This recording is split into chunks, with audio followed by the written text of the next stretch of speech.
Alrighty guys, not long after I've gotten the game Left 4 Dead, Give Me the Year Edition, I've decided to do my review of it. Note, I'm going to start doing some reviews now. I think I'm going to make about a couple more videos. Maybe I'll probably be uploaded about tomorrow of just movies and games that I'm going to review, because I've been watching Leon S. Kennedy, and he's starting to do reviews, his one. Anyways, I'm just going to get into this game. So to start off with their Left 4 Dead prices, the version I got was $19.99, but usually it's $29.99. I got mine on sale at Fred Meyer, which is pretty cool.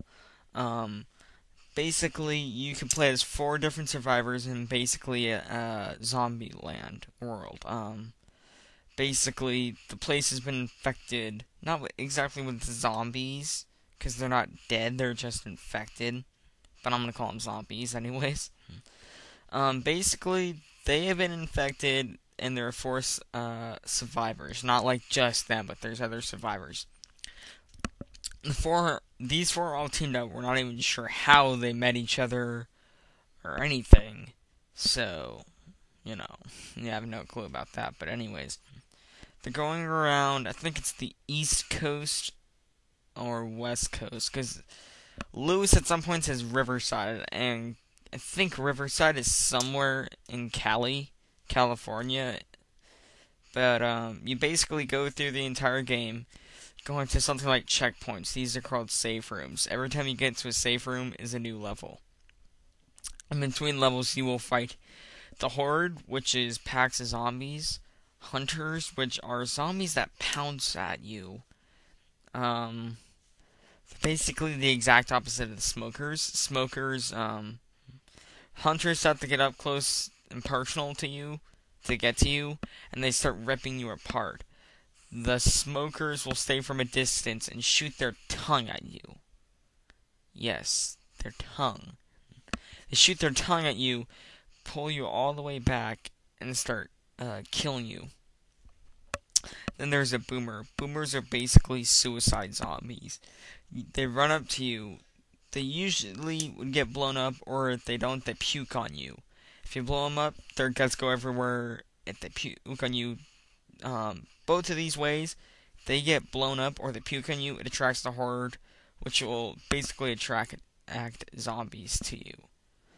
And then there is the Tank, which is the second strongest in the entire game. I'll get to the strongest in a bit. Basically, this will automatically spawn anywhere. Basically, it will take an entire team to take down. It's basically a giant, like, gorilla thing. It's like a human, basically, but it's got these, it's like on 10 times steroids. And, it's basically just going to kill you a lot. And then there's the Witch. The Witch, she doesn't look that intimidating. She just sits in a dark corner crying, half nude with just like bras and panties on. That's it. She's got extremely long claws, glowing red eyes, and white hair. And basically, she just sits there. If you either turn on a flashlight and point it at her, get close to her, or shoot her, anything to piss her off, she will get up, scream, and she knows who you are. So it'll say, let's say, Bill startled the witch, and then it'll go after Bill, kill him, depending on the difficulty. Now, the difficulties are easy, normal, advanced, and expert. I don't play on anything below advanced, so advanced and expert are the 2 difficulties I play on.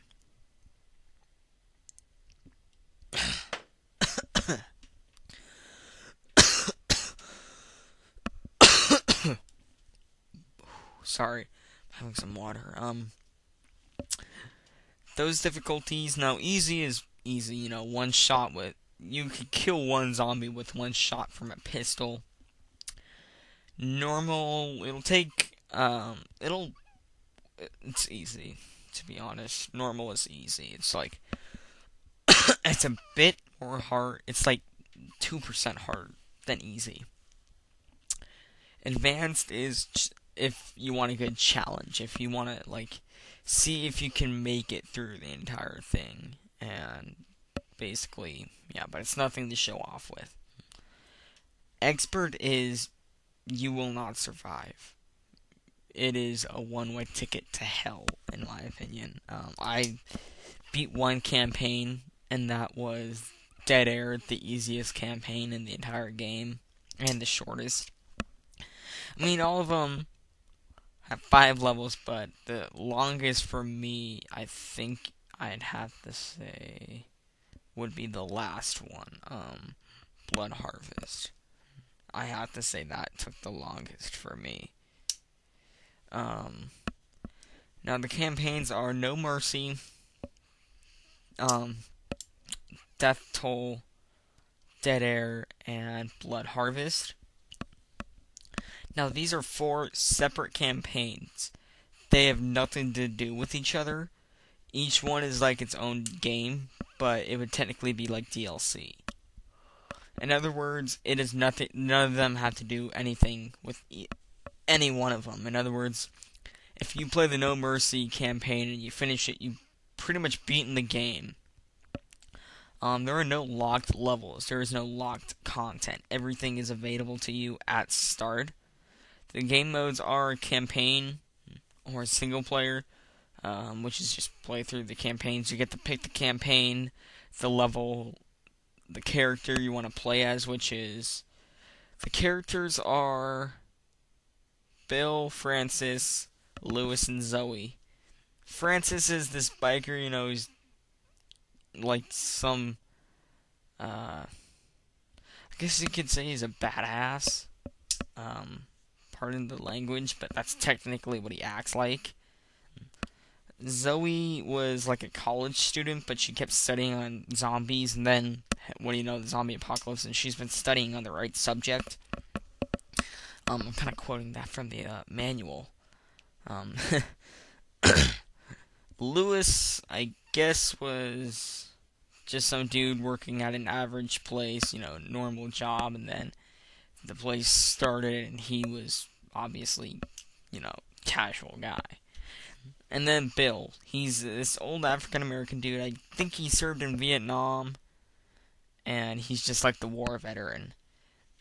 And that's pretty much it. There's versus mode, which is where you could play as almost all of the infected. You can't play as the witch, and you can't play as the horde. They're normal zombies. You can play as a boomer, smoker, hunter, and sometimes a tank. And you can play as the survivors. Basically, you go through the game taking turns being the survivors and the infected. And you basically just try killing each other. And then that's it. And then there is survival mode, which is you pick a place in the level. My personal favorite is the last stand. You pick a level where you want to stay and see if you can live, and you see how long you can live. It's basically like firefight mode in ODST and horde mode in Gears of War 2. So, yeah. That is pretty much it. Now, if there were to make a movie of it, I would pick the No Mercy campaign, and I would have to say the characters I'd personally want to die were to just be Bill. Now, my least favorite is Lewis, but I think it'd be more dramatic if Bill died. Now, Zoe would be one of the survivors because if she's smart. Bill would be a survivor because not Bill, sorry. Francis would be a survivor because he knows what he's doing, and he's the toughest and the strongest, and I guess you could say the leader. Lewis would live of luck, basically. He would stick with the group, obey the rules, and not goof off. But I have to say, he takes the health packs, and especially the pain pills, a lot. Now, Bill, even though he is the most experienced out of them, not with the zombies, but with, like, guns and fighting and life in general, because he's the oldest out of the 4. he would die out of maybe like a sacrifice. I know it's cheesy and corny, but I would find it cool to have that. So that's my review of the original Left 4 Dead. I will review Left 4 Dead 2 as soon as I purchase the game. I've seen walkthroughs of it, so I can do my review, but I don't feel like I should review a game I don't own. I think the next product or movie or game I will review will be my first movie review. My next review is going to be on Zombieland. Thank you for watching. Comment, rate, and subscribe.